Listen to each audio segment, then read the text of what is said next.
சிணுங்கி போல தொட்டா சிணுங்குறாளே சிட்டான சிட்டுக்குருவி. என்ன விட்டா போதும் முன்னு சிட்டா பறக்குறாளே குத்தால தொட்டு மருவி.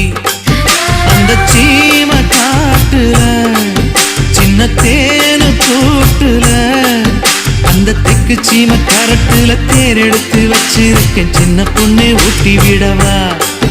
உங்க ஆசவார்த்தை சொல்ல கேட்டு ஏமாந்த தேதி எல்லாம் மலை ஏறி தாண்டி போச்சு. தொட்டா சிணுங்கி போல தொட்டா சிணுங்குறாளே சிட்டான சிட்டுக்குருவி. என்ன விட்டா போதும் முன்னு சிட்டா பறக்குறாளே குத்தால தொட்டு மருவி.